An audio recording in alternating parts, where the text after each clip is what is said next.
Peoples party نے جس طریقے سے سہیل آفریدی صاحب کو ویلکم کیا اور ظاہر ہے اب اس کو کمپیریزن نون لیگ کی حکومت اور پنجاب حکومت کے ساتھ بہت زیادہ کیا جا رہا ہے. آپ کیسے رسپونڈ کرتے ہیں؟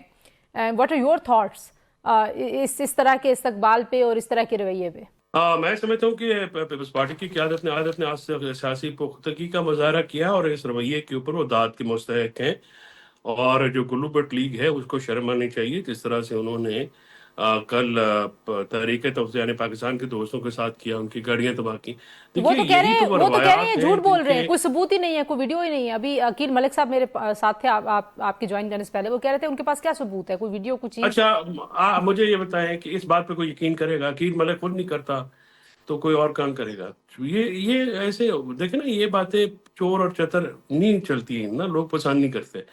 انہوں نے کی ہے، میرے ساتھ ہے گجرات، مجھے پتا ہے کیا ہوا وہاں پہ، مجھے وہاں پہ لوکل لوگوں نے بتایا. ہم لوگ کو یہ تھوڑی ہے کہ مطلب لوگ جانتے نہیں ہیں. امجد خان نیازی کل اریسٹ ہوا، میرے تھانے میں بات ہوئی ان سے، اور ظفر گوندل تھے ساتھ میں علی تھے. تو بات یہ ہے جی کہ جو پولیٹیکل ایسی روایات کو تو فروغ ملنا چاہیے نا. دیکھیں آج کیا ہوا، پیپلز پارٹی کی وہ جو کشمکش ہے اس میں کمی آتی ہے نا ان چیزوں سے. یہی بات جو ہے ہم کتنے عرصے سے کہہ رہے ہیں کہ سیاست کیجئے، ذاتی دشمنیاں نہ بنائیے. آپ حکومت ہیں، آپ ہوش کے ناخن ہیں، جو آپ کر رہے ہیں اس سے جو ہے وہ گڑبڑ ہوگی. جو گفتگو تھی بنیادی طور پہ وہ یہ تھی کہ مذاکرات کرنے کا یا بات چیت کرنے کا مینڈیٹ محمود خان اچکزئی صاحب کو اور علامہ ناصر عباس صاحب کو دیا گیا. مجھے ذرا تھوڑی سی اس میں کنفیوژن اب ہو رہی ہے کہ مذاکرات کرنے چاہیے یا نہیں کرنے چاہیے. یہ فیصلہ ہو گیا تھا اور اس کے بعد کو مینڈیٹ دیا گیا تھا، یا یہ فیصلہ کرنے کا اختیار بھی ان دونوں صاحبان کو دیا گیا؟ کب مذاکرات کرنے ہیں اس کا اختیار بھی ان دونوں صاحبان کو دیا گیا؟ کیونکہ اب جو صورتحال بنی ہوئی ہے اس میں اپیرنٹلی یہ لگتا ہے کہ پی ٹی آئی اور تحریک تفضیہ پاکستان پہلے مزاحمت کریں گے، پہیہ جام ہڑتال کریں گے، اور محمود خان اچکزئی صاحب نے کہا جی کہ بند ہوگا جب ملک تو اس کے بعد مذاکرات ہوں گے. دیکھیے یہ نا محمود خان اچکزئی کا ایک پرانا آئیڈیا ہے، کوئی نیا نہیں ہے کہ جی لوگ بند ہو جائیں کہ پیچھے 1.5 بندہ نکل آئے یہ وہ تو پھر اس کا اثر ہوگا. تو گزارش یہ جی کہ ابھی تو کنفیوژن یہ نہیں ہے. کنفیوژن جو اصل کنفیوژن یہ ہے کہ تحریک تفضیہ پاکستان نے کوئی مطالبہ نہیں رکھا گورنمنٹ سے مذاکرات کرنے میں. ایون عمران خان صاحب کی رہائی کی بھی بات نہیں کی. لیکن جو ہاکش ایلیمنٹ ہے پی ٹی آئی کا، سوشل میڈیا پہ بھی کچھ ہمارے دوست ہیں اور کچھ پارٹی کے اندر لوگ ہیں، ظاہر فیملی کے بھی خواہشات اس میں شامل ہوتی ہیں. انہوں نے ان کے اس جو سٹانس ہے اس کو آپٹ نہیں کیا، بلکہ اس کو پھر ڈی ریل بھی کر دیا ہے، اور اب وہ ہائی جیک ہو چکے ہیں اس ایجنڈا کے، اور اس سے وہ آگے پیچھے نہیں ہو سکتے. اور اس وقت جو مذاکرات ہے یقین کریے وہ حکومت کی اسٹیبلشمنٹ کی مجبوری نہیں ہے، پی ٹی آئی کی زیادہ مجبوری ہیں. اور پی ٹی آئی کے کارکنان ہیں، ورکر ہیں، عمران خان اور ان کی بیگم ہیں، ان سمیت ہزاروں کارکنان ہیں. تو یہ چیزیں جو ہیں یہ سوچنے سمجھنے کی ہیں نا جی. جب آپ آلاؤ دہکاتے رہتے ہیں اس کا مزاحمت تو آپ کر نہیں سکے. یا تو آپ انقلاب لے آتے. پچھلے سال بھی 15 بندے شہید ہو گئے، اس سال لوگ جو ہیں وہ مشکل سے نکلیں گے. اور 8 فروری تو اتوار ہے، پتہ نہیں پہیہ جام ہوتا ہے نہیں ہوتا، مجھے تو نہیں لگتا. تو یا شٹر ڈاؤن ہوتا. لیکن جو ابھی بیرسٹر گوہر صاحب کا محمود صاحب نے بھی ذکر کیا ہے، بیرسٹر گوہر صاحب اور سلمان اکرم راجہ کے تضادات کو لے کے بڑی بحث ہو رہی ہے، لیکن ظاہر انہوں نے اکٹھے پریس کانفرنس کی which sends a message کہ کوئی ایسا تضاد نہیں ہے. لیکن جو بیانیہ ہے ظاہر اس میں تو بہت فرق نظر آتا ہے. تو اس کی ذمہ داری بنیادی طور پہ آپ کس پہ ڈالتے ہیں؟ دیکھیے جو سلمان راجہ اور گوہر کی اپروچز میں شروع سے فرق ہے، اور وہ وہاں پہ وہ سلمان راجہ وہی کہتے ہیں جو فیملی میں سے کہا جاتا ہے ان کو کہ وہ آپ کریں، اس سے وہ ڈیویٹ نہیں کرتے ہیں. لیکن میں نے ان کا ایک آدھا کہیں پہ یہ کلپ سنا ہے، تو انہوں نے کہا کہ جو بھی بات کرے گا تو ہی ویسٹ گڈ لک. تو اچھی بات ہے.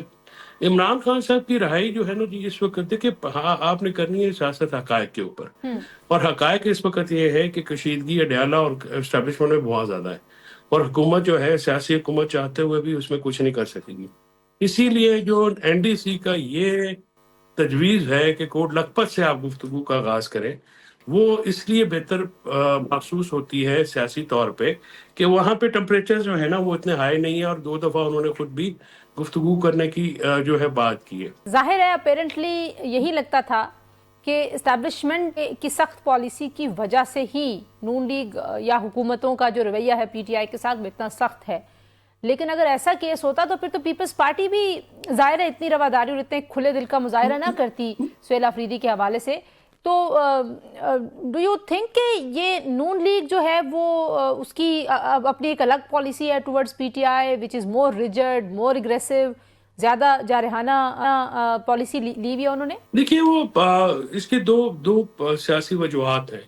پہلی وجہ یہ ہے کہ پیپلز پارٹی خود کو انٹیریئر سندھ میں محفوظ سمجھتی ہے، اور شہری علاقوں میں ظاہر ہے کیونکہ ان کا ووٹ بینک اتنا نہیں ہے تو پولیٹیکلی بھی وہ اس طرح کا آپٹکس نہیں رکھنا چاہتے کہ وہاں پہ کوئی ان کو اس طرح کا معاملہ ہے۔ اب دیکھیں نا کہ شہری علاقوں میں پی ٹی آئی کا مقابلہ تو ایم کیو ایم سے ہے، اور باقی جماعتوں کے ظاہر ہے انہوں نے کلین سویپ کیا، 19 سیٹوں پہ ہم جیتے ہیں، لیکن جو سندھ انٹیریئر سندھ میں ہے وہ صورتحال ڈفرینٹ ہے۔ پہلی بات تو یہ ہے۔ دوسری بات یہ ہے کہ پنجاب نون لیگ کو یہ لگتا ہے کہ وہ جو آپ کو یاد ہے جب بلاول صاحب بھی آئے تھے ساؤتھ پنجاب میں تو کافی شور و غوغا میں ہوا، کراس ٹاکس ہوئیں، پریس کانفرنسز ایون ہوئیں، مراد علی شاہ نے، سینیٹر مروی نے، سسی نے، یہ جو ہیں اپنا سب نے انہوں نے کی ان کی پریس کانفرنس سے بھی ایک دوسرے کے خلاف کی، جی جی تو وہ پنجاب کو سمجھتی ہیں جیسے وہ میاں نواز شریف کی ذاتی جاگیر ہے، جو کہ نہیں ہے، اور پی ٹی آئی سے وہ اس سے ذرا خائف رہتے ہیں، اور اسی وجہ سے آپ نے دیکھا، دیکھیے آپ کی بات میں وزن ہے کہ اگر تو یہ پالیسی ہوتی تو یونیفارم پالیسی ہوتی، پر سندھ میں تو نہ ریسیو کرنے دیا جاتا۔ تو یہ جو کل گلو بٹوں کا مظاہرہ ہوا ہے، مطلب دیکھیں نا یہ بڑی زیادتی کی بات ہے۔ مسلم لیگ نون کا ہمیشہ سے وتیرہ رہا ہے، لیکن جو اسٹیبلشمنٹ تو میں نے عرض کیا نا جی، اس وقت گفتگو کے لیے شاید ایگری بھی نہیں کر رہی۔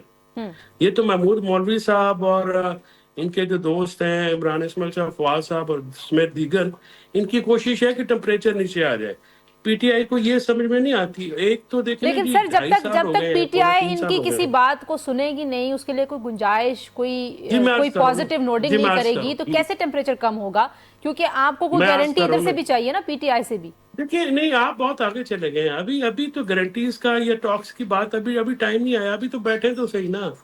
دیکھیں نا، جب دو لوگ گفتگو کرنے کو تیار ہی نہیں ہے تو باقی 2-3 لوگ جو بیچ میں 2.5-3 سال ہو گئے ہیں، عمران خان صاحب کی مشکلات میں تو اضافہ ہی ہوا ہے نا، کمی تو نہیں ہوئی۔ کیا وے فارورڈ ہے؟ مطلب یہ تو ایسے لگتا ہے کہ ساری صورتحال یہ صرف پی ٹی آئی اسٹیبلشمنٹ کا ڈیڈ لاک نہیں ہے، یہ پورے پولیٹیکل سینیریو کا ڈیڈ لاک فیل ہوتا ہے ایٹ ٹائمز، کہ اس سے کیسے نکلا جائے؟ دیکھیے نکلنا کا تو ایک ہی ذریعہ ہے اور ایک ہی طریقہ کار ہے، ٹاکس۔ اور یہ جو کہہ رہے ہیں پی ٹی آئی میں ہماری جماعت کہہ رہی ہے اور تحریک تفضیان پاکستان کی، جس سے میں اس اسٹریٹجی سے فرینکلی میں اختلاف کرتا ہوں کہ جی ہم پہلے پبلک کا پریشر بنائیں گے اور پھر مجبور کریں گے۔ کوئی مجبور نہیں ہوگا۔ آپ یہ رانگ انالیسز ہے آپ کا۔ آپ ایک تو پبلک پریشر بنا نہیں سکیں گے کیونکہ حالات ابھی جو 1 سال پہلے پارٹی کے حالات تھے اب وہ نہیں ہیں۔ اب پارٹی زیادہ کمزور ہوئی ہے کیونکہ پارٹی کی جو ایڈمنسٹریشن ہے، گوہر جیسا شریف آدمی ہے، میں نے تو اس کو کہا ہے کہ بھائی تو کس قسم کا چیئرمین ہے؟ جو بندہ اٹھتا ہے وہ تمہیں رات کو تبارہ بھیج کے سوچنے سے پہلے وہ جو لازم سمجھتا ہے، فرض سمجھتا ہے۔ تو ایسے تو نہیں پارٹیاں چلتی نا جی، پارٹیوں میں کوئی نہ کوئی تو ایک اب چیئرمین ہے، اس کو عمران خان نے بنایا، اور کس کے کہنے پہ یہ کیا جاتا ہے؟ اس کو انڈرمائن کیا جاتا ہے، اس سمیت جو بات کرنا چاہتے ہیں یا مفاہمت کی، ان سمیت ان کو سب کو انڈرمائن کیا جاتا ہے۔ تو یہ تو پی ٹی آئی کی جو انٹرنل جھگڑے ہیں، جو پی ٹی آئی میں تو عمران خان صاحب ہی ہے نا جی، آپ اور تو کوئی بندہ کو نہیں ہے یا کارکنان ہے، تو عمران خان صاحب کی طرف دیکھتے ہیں۔ باقی جو باہر والی پی ٹی آئی ہے وہ تو بالکل، چاہے ہاکس ہو چاہے ڈوز ہو، وہ تو نان ایگزسٹنٹ ہی ہو رہے ہیں۔ باقی خبروں کی حد تک ہے، پریکٹیکلی دیکھیں نا، کل بھی تحریک تفضیان پاکستان کے لیے کتنے بندے نکلے؟ یہ گاڑیاں گجرات میں نہ ٹوٹتی اگر 10,000 بندہ ہوتا تو، مطلب اٹس اے فیکٹ، یہ پولیٹیکل فیکٹ ہے۔ ساری عمر ہم نے یہی دیکھا ہے۔ میرے حلقے میں 10 بندے تھے، ہمارے جو ان کے تنظیم تھی وہ غائب تھی، 3 ایم پی ہیں ان کے۔ ٹھیک تو ہوگا۔ ایسے نہیں چلتا یہ۔ آپ کو you have to be practical, حقائق دیکھ کے پالیٹکس کریں گے تو سکسیس ہوگی، نہیں دیکھیں گے تو آپ نے آگے بڑی جوتیاں کھائی ہیں۔ لوگوں کو بھی مروا رہے ہیں، خود بھی مر رہے ہیں.